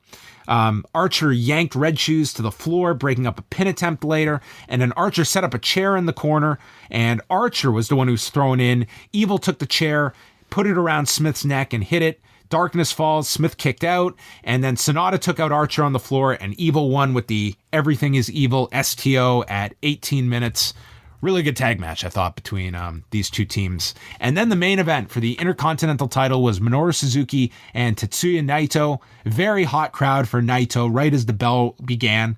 Suzuki is mocking Naito, doing his own pose on the mat as Naito's on the floor. Suzuki buried him in a chair, wrapped his arm around the guardrail, but Naito made it back in. And then Suzuki targeted the knee, and he had him in the knee bar forever. And Naito's screaming in pain, but no one bought this. No one was believing that Suzuki was going to tap him out. And this is where I feel that you can go too far with submissions, that you want prolonged selling for the drama. But in doing so, people don't look at this as a legitimate submission hold, and that no one gets into this. Well, has he finished people with the knee bar in the past? Like, it's rare. It's very rare, which to me, it kills the drama of this. It's just, to me, it's... I didn't take it as necessarily like any type of finish. Like, I just thought he was just wearing down Naito. I just thought it went for way too long for the amount of focus on it. And then Naito just like recovered. He got out of this. He made his comeback, and Suzuki went for a rear naked choke, which Naito was able to flip out of. Brainbuster, Destino, and he won in 30 minutes, which was another factor for me. It was 30-23, which it was just too long. It's just... all their main events now go 30 minutes, and it would not kill these guys to just do a 20-minute match and not always have that expectation that they're going 30. Well, I would say on paper, and given the amount of build that this match had, I think it deserved probably that length of time. But perhaps the content wasn't enough to justify that length. Like, I saw, and this was like an interesting match coming out of it, because I think everybody had very high expectations for it, and for a lot of people, a lot of very respected opinions, yourself included, it was a disappointing match between two people who are two of the best performers right now. Yeah, on paper, you would have thought this would be dynamite. It just wasn't, and maybe there was several factors. Yeah, for me, like, this was almost kind of like... maybe like Styles and Nakamura, but like a smaller version. Mm-hmm. But I kind of stood on the other end where I didn't really have that high of an expectation necessarily for this match. So I came out of it just like, oh, okay, yeah, it was just a decent match. But it seems like for a lot of people, they expected a lot more between these two. If I had to recommend two matches over the past week, not from this show, but the Goto Juice Robinson match I mentioned, that happened on Friday. And as well, the Champion Carnival final with Kento Miyahara and Naomichi Marufuji, which I'll chat about more with WH on Wednesday. But those two matches I'd highly recommend. All right. We are going to get to the Avengers, but first, we want feedback. to get through your feedback to Raw. And tonight's rating way, a 6.53. Crowd couldn't save it to see our forum, but still a passing grade. Yeah. Brandon from Oshawa. A real good main event and a hot crowd saved this show for me. I just don't understand why it is so difficult to book someone strong in their hometown. Everyone knew Zayn and Owens were going to be super over tonight, so why not give them something strong? I get that they are heels and you don't want them to be cheered, but they won't get the same reaction every week. They will get a good reaction though. If fans see them booked strong in their hometown, they will look like stars to other towns, yet they constantly do this over and over again in people's hometown. It's not a new thing, but it's sickening and stupid. Also, I'm sick of rematches. For as big as the roster is, they have too many of them. And why is Kurt Angle getting random hometown jobbers their match requests? His ineptitude continues. Oh. It's such a lost cause about the hometown or home provincial stars. I'd love to hear their explanation because, I mean, I feel like their company line would be that they don't do, that's not a rule at all. It's just coincidence. We book according to what the story requires. But interrupting Roman Reigns, like they knew what reaction they were getting, so they played to it there. Yeah. But then they were going to take it back later. So it's kind of a mixed it is signal. a perplexing question. We go to Mark from Vaughn, who says, the Montreal crowd really added something to the atmosphere tonight. It says a lot about how over Braun is right now that he got cheered in the opening segment, even though he was taking out the hometown heroes. Doesn't it just make sense to have Braun win the title from Brock clean at Money in the Bank or SummerSlam and give him a chance to run as the top guy? Yes. I'd go with it at this point. Yeah. He would be my choice to go with it. It may not work long term, but it certainly, I think, short term, you owe it to him to at least see. He definitely feels strong enough for that position. I guess the question is where you go from there with Braun Strowman as your champion. I mean, it's very much like the Andre thing they talk about in the documentary. If you have a guy that strong as your champion, who can conceivably take it off of him? Yeah, it's a big problem with heels, especially on Raw, that you don't have a whole lot of them ready. Even if you turn Finn, there'll be a lot of work getting top heels ready for them. And look what they've done with, like, Kevin Owens and Sami Zayn are not main event heels at the moment. Oh my God, after tonight, I don't see them going up against way Braun outside of, I mean, they are, when you go through the heels on this show, yeah, like Joe's gone. Yep. Like they are relied upon now to be top heels, and they're not. So that's, to me, a bigger issue. If only you had someone that you could turn, that would be an instant feud for Braun. I don't know who, though. Tyler from Orlando. Man, Montreal was on fire tonight. What a great crowd. I really wish the commentary team would stop bickering with each other about the smallest of things. If Cole and Coach were back in 2006 with current Corey Graves, this announce team would be much better. Drew McIntyre is the last man I want to be holding his phone for a selfie promo, although I still have high hopes for this duo. He's got longer arms, though. He does. He can get a wider angle. Yes. Main event was really fun. I'm convinced it was going to end in a non-finish, with possibly The Miz interrupting, so Seth winning clean after a great finishing sequence was a nice way to cap off a decent show. Do you see Braun or Bobby turning on each other this Sunday, or will it just be a straight babyface clean win over Owens and Zayn? That's a great point. Bobby Lashley is someone you could turn for a big heel run. Well, I thought he was talking about Bobby Roode, but yes.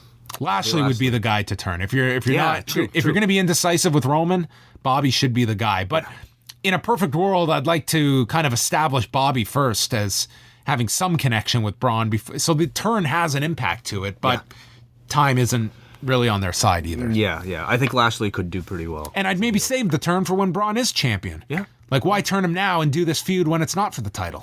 Save that feud as a championship program. We go to Chris from Melbourne, Australia. The crowd tonight seemed to be excited for a big show, but being sandwiched between two network specials, the in-ring product felt rather meh. Two quick questions. John, is Payback scheduled for a 4-hour window, including the kickoff, or longer? I think he means Backlash. Yeah, it's a 3-hour pay-per-view, 1-hour kickoff, so 4 total. Okay, and a post-show, of course. And the second question is about the Avengers, which we will talk about afterwards. Okay.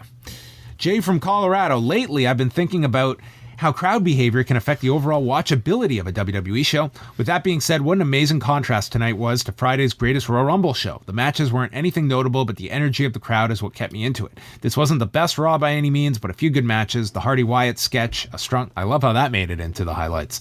A strong main event and a super hot crowd made it an easy watch for me. Also, just wanted to share a short WWE-related dream I had last night. I always want to hear people's dreams. Yeah. The gist of it was that they took all that Saudi Arabian money and started to build unique sets for every pay-per-view again. That'll never happen, but I can dream, right? You literally can dream. Yeah. Is that enough to Set design. yeah, is that enough of a justification to I guess I don't know, satisfy all the critics of this show? Yeah. Compromise your own set of values and For Pyro. yeah. Pyro and for- sets. That's what we're doing here. Interesting. Yeah. That's quite the dream. I wonder what that means about. Yeah. By the way, the WWE will be putting out their first quarter earnings report on Thursday this week, which will not include this past month. So we won't know the deal with Saudi Arabia, no WrestleMania business, but it will cover the first quarter of the So year. we won't know those numbers until 3-4 months. Probably first week of August, around that time when they put out the second quarter, and that's going to be an enormous quarter and probably a lot of interesting stuff in there. We should also mention they announced the next Saudi Arabia show. Yeah, it's scheduled for November in the main capital. Yes. Joe Carter says, "It's amazing to see how far Alexa Bliss has come since she made her debut a few short years ago. These Moments of Bliss segments are fantastic, and I could see her making a transition to Hollywood in a few years if she wanted to." Oh my goodness. I'd say it's a bit early to make that assumption, but you know what? Like I would say her, like amongst all the rosters, I could see her. She Transitioning. listen to me. She is like one of the best performers that they have. I mean, not the best wrestler they have, but in terms of just delivery, personality, Her acting. yeah, basically, she's yes. been great. Last one is Louis. The crowd tonight was fantastic. I have to echo Brandon's point. When you have two people who you knew would get reactions as big as Sammy and Kevin did tonight, why not book them to get the win, even if they accomplish it through their normal heelish methods? This reminds the point you made on the Backlash review, where the WWE doesn't give fans those big payoffs, even though this one would have been a bit unorthodox. All right.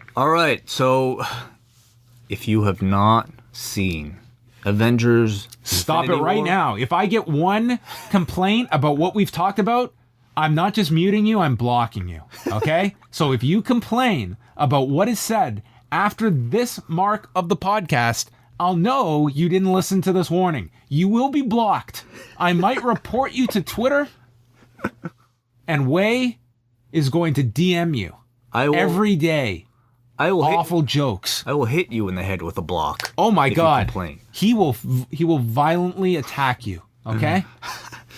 So we are going to talk about the Avengers Infinity War.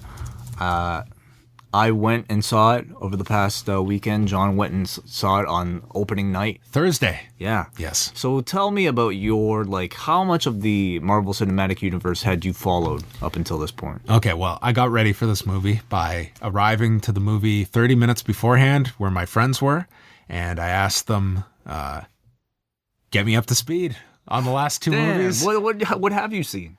I probably have seen the last two Avengers movies, but I can't remember all these. I know the characters. Have you seen, I'm familiar the most with Guardians of the Galaxy. Okay. So I was aware of that. I didn't know all the different people that were supposed to be in this. I had heard a rumor Spider-Man was to be in this, so I thought that was kind of interesting. You realize this is like me talking about I don't know, some random Japanese wrestling promotion that I have no idea, and just me nodding my head Yes. the entire time. Yes.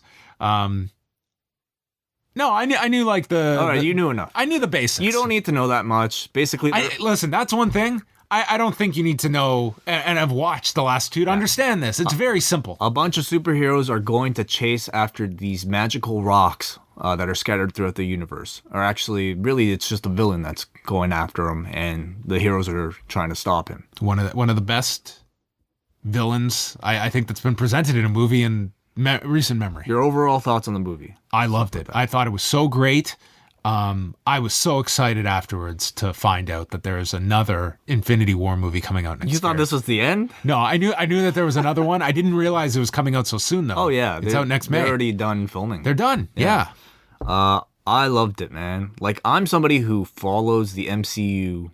That's what we call them. The I MCU, know. very closely. I rewatch movies, and obviously a lot of the Netflix shows, but they don't really have much to do. But I watch all of them in theaters. And I was so looking forward to this one. I've been looking forward to it for a long, long time. To the point, like I said, where I blocked people, or not blocked people, but I've unfollowed all my regular comic book sources, all my movie You're nuts. sources. Yeah, because I wanted to go in completely pure. Like, you don't understand, John. This was like, this is such a feat in movie making.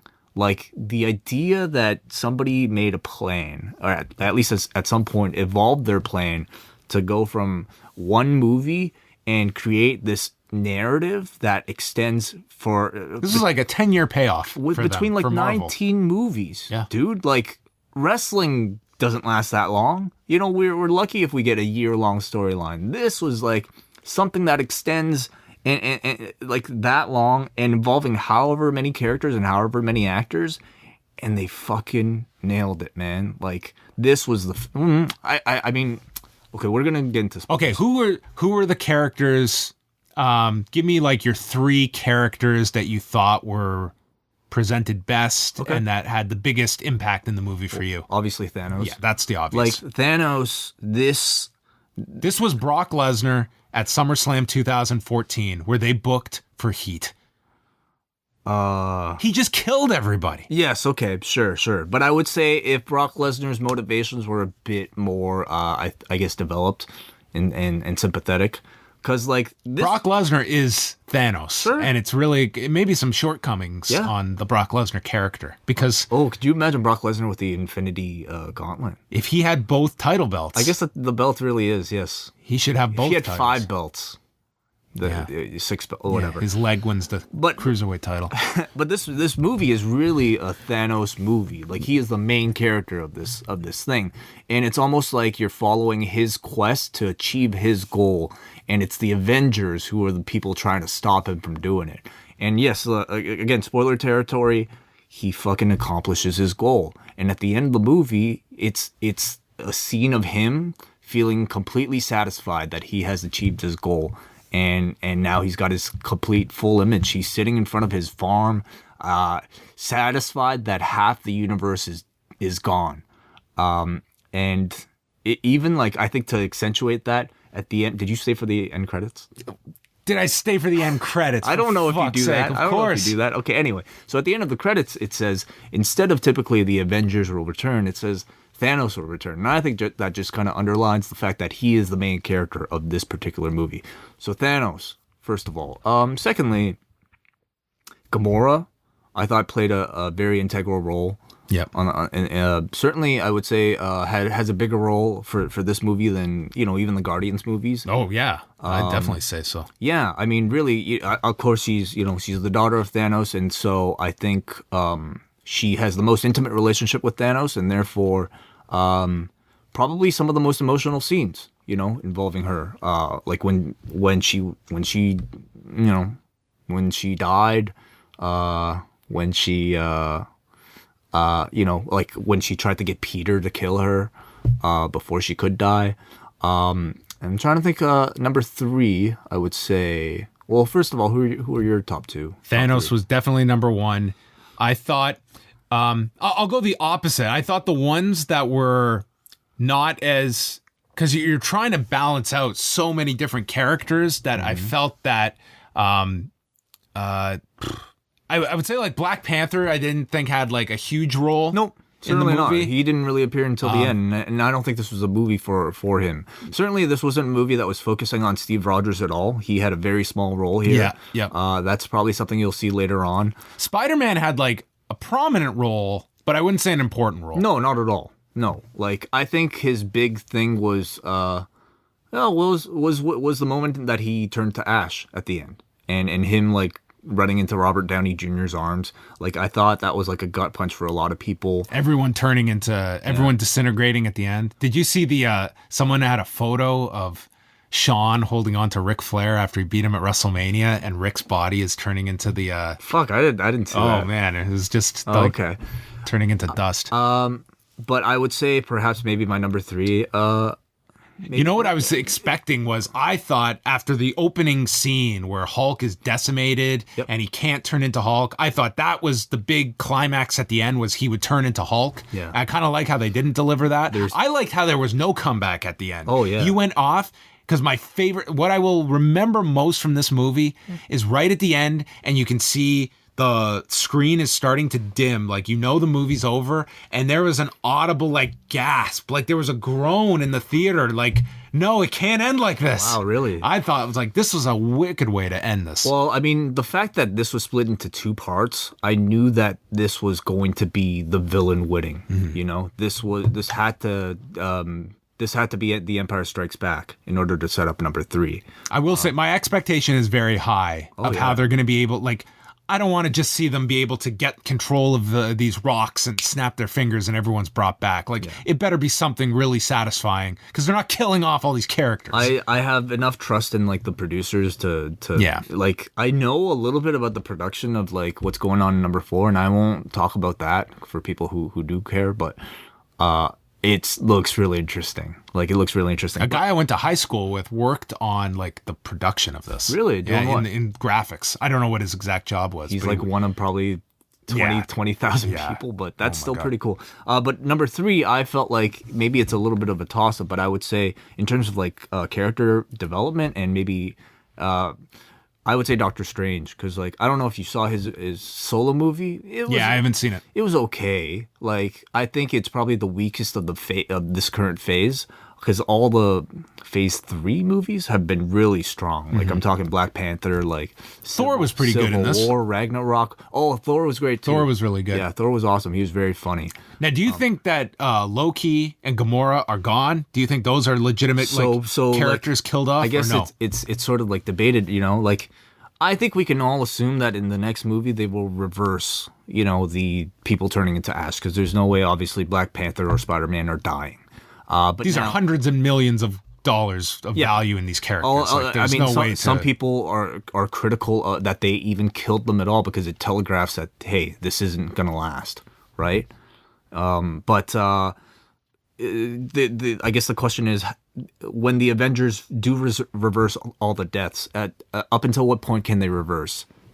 Are they just reversing the snap of the finger Ash kind of deaths, or does it extend all the way to Gamora? Does it extend all the way to Loki? The thing is, like, Loki's died like 2 or 3 other times, and I think this will probably be the last one. What if them going into Ash, they can bring them back to life, but they are no longer they don't have these superpowers anymore?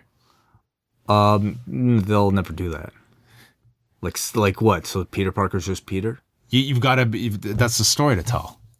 Problem is, you've done it with too many. There's like 10 of them. I think that'd be cool if they came back, and you'd have to somehow get them back to this superpower. I don't think they'll do that. Well, I'm just saying it better be more than just. Do you have any criticisms of the movie? What didn't work out so well for you? I'm trying to think. Definitely not the length. It flew by. 2:30 was like, I didn't feel it at all. Like, I wanted more of it. Towards the end. I'll tell you, for me, I didn't really buy into the Scarlet Witch Vision romance all that much, because like in between these movies, we've only seen him two. I didn't know those characters at all, really. So I really had no attachment to them. We've only seen him 2 other times, and the first time was like in Age of Ultron when they were both introduced, and then the second time was like in Civil War when they're just starting to like get to know each other, and now we're expecting to like believe that these two have like are like so in love that like she is willing to sacrifice the universe in order to save this guy. I don't know. That was a little bit tougher for me to buy, and that's just perhaps due to lack of screen time. But anyway, I'm trying to think of. I really enjoyed Spider-Man last summer. I liked the movie. Yeah. I don't know. I like Spider-Man on his own. In this ensemble, like, he kind of feels like Screech. Really? Like, too much? Yeah, and it was like, he's not even a different character than the movie that's based around him, but I kind of like watching him where the movie is built around him, whereas here he's just kind of the... Well, I would say, like, the thing that makes the Marvel movies, I would say, probably very different from so many of the comic book movies that are out there that existed before, is like it's huge, I think, I don't know, reliance on comedy for a lot of their heroes, and as a result, you have a lot of heroes who quip, and probably... Did you like Drax in the movie? I did like him. But I'll be honest, like one of the main criticisms of Marvel movies is that they do too much comedy sometimes. In times when like scenes are supposed to be very tense, they might, a joke is like nice to break up tension, but sometimes they might over rely on that. And I think that varies for various people depending on what. I don't know. I thought they were cognizant of that in this movie with so many characters that they dialed it down for Tony Stark as opposed to a movie based around him where it's tons of that. And this movie, he felt like he was kind of the moral center here. Yeah. But I would say like maybe a part where maybe I felt that criticism was like with somebody like a Star-Lord or maybe... I thought Drax was pretty funny overall, actually. I think he's very good delivering his lines. Yeah. I don't have a desire to see a whole movie built around him, which I feel is inevitable. No way. Oh, I think they'll do it. No, I don't think so. Drax is like your side character. Like he's your big oaf who's not fully fleshed out. You could argue Hulk is that too. And they won't do another Hulk solo. Yeah, but they've tried. And there are probably reasons why they won't again. But no, I mean... How'd you feel about him? With Mark Ruffalo as Hulk. Oh, he's another guy who I felt like maybe was doing the kind of like twitchy, kind of funny, like I can't get it up, Mark Ruffalo maybe a little bit too much. But I mean, I enjoy all of them. Like I sound like it's kind of hard for me to criticize anything because I think they're all so good. But maybe a little bit much on comedy in some parts. But then again, like that's what kind of makes these movies what they are. It's the community directors that are doing. So explain the final scene and who Samuel L. Jackson is contacting, because I had to ask about this after the movie. So post credits, you see Samuel L. Jackson, who's Nick Fury, and Maria Hill, and they disintegrate as well, but not before Samuel L. Jackson reaches for his pager and he sends a signal to Captain Marvel, or who we're assuming is Captain Marvel, and that's do you know who Brie Larson is? That her name? Brie, is that? I don't even know. Yeah. So it's another movie that's coming out in March, and this is basically a female superhero. The movie is set in the 90s, so it's sort of like it's telling you who this person is, how she got her powers, and where she's been all this time before she makes her big comeback in part 4, where I'm assuming she helps the Avengers save the day. And then there's also Ant-Man that's coming out this summer, right? Yeah. So do you think that Ant-Man is going to reflect what's happened in this movie? No, it's going to be set before... it will be. Yeah, it's set after Civil War, when Ant-Man is jailed, and then he'll break out, he'll be under house arrest, and it'll kind of tell you a story between that and Infinity War. All right. And how does Captain America figure into any of this? At all? Oh, what do you mean? Like, why was he not a character in this, for instance? In Infinity War? Yeah. He's Steve Rogers. Oh, that's Captain America. I don't know any of this shit. I haven't seen any of the Captain America movies. Yeah. Well, why doesn't I don't know what to tell you. Why isn't he the guy then? Well, you had to have seen Civil War. I think Civil War is like, if anybody who's interested in these, like I would say you should definitely maybe watch the first. You should watch Iron Man. You should watch the Avengers, and I would say you could skip the second Avengers, but you should watch Civil War because that pretty much directly leads into this. Like, so he and Tony Stark had a falling out, and they're no longer working together. They've started rival factions, the Avengers. So he was in this, John. Wow. Yes. Didn't even realize. Yes. So I should watch these Captain America. How many Captain America movies have there been? There are 3, and there's been 3? They're all pretty good, especially the last 2. They're fantastic. Okay. I'm probably not going to get around to those, so anyway. Alrighty. That's it. Is there any more we should talk about? I could talk about this shit like forever, but I mean, it's almost 2 hours. I'm excited to see the next one. I thought this was great. Yeah. It's fantastic. Yeah, it totally lived up to my expectations. Like, I will go and watch it a second time. I always say that, but I never get around to it. But maybe this one I will. Yeah, I'm not going to see it a second time. But yeah, it was fun to watch. Now it's like a whole new movie for you. You know who Captain America is. I could watch it completely differently now, knowing that Captain America was actually in this movie and made no impression at all. Yeah. No, he wasn't. He really was a background player. What I did find interesting was that like they basically killed off all the new people. So it'll have to be the original several Avengers that are going to save the day for the next one. And I like that. I like that. Do you have a sense of who might actually die in the next one? See, I think you have to ultimately kill somebody, and I could see it being Thanos, that they ultimately... Well, obviously, yeah, the villain will die or will get put away somehow. Oh, and you're thinking one of the Avengers will actually die. I don't think any of them are going to die. Well, do we know the contracts might be running out for either Tony Stark or Captain America. So... Yeah, Captain America's dead to me anyway, so... Well, I guess I would say that if Robert Downey Jr. is not committed to continuing it, there are rumors that both of them are. Because I don't know, that's an impossible role to fill. Yeah, he's defined this entire Marvel blockbuster. Well, you can argue franchise. that he's kind of achieved all he could, as this character as a part of this big franchise. His rate is not cheap either, so I'm sure they're thinking about that too. But think about like... Oh, shut up if you're Marvel and you're going to... I know. Whatever he's asking for, it's not enough. Yes. This thing made $640 million this weekend. Oh, it's insane. But think about like the challenge that like the producers of this movie have, like to try to keep these secrets from coming out, you know? Think of like, I have to wonder how many actual scripts there are out there and like how dense the language is in all these NDA agreements that all these people have to sign. They're saying that like, even the actors themselves don't know what's going on. They're given like fake scripts and they're just like, or just do they actually go to the extent of shooting multiple? I do think they so. Must. Yeah, for sure. So like think what the budget is of just diversion. It's insane, like that process. So I mean, I would love one day to like just even get a behind the scenes documentary about like the making of some of these things or guarding of the secrets of some of these things. But yeah. Anyway, it was some of my favorite movies. All right. Well, time to wrap this up.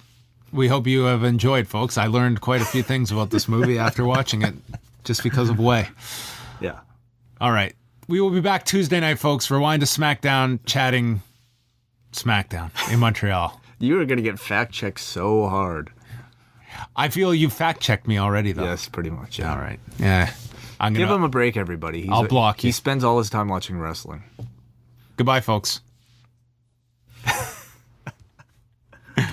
How does Captain America figure in?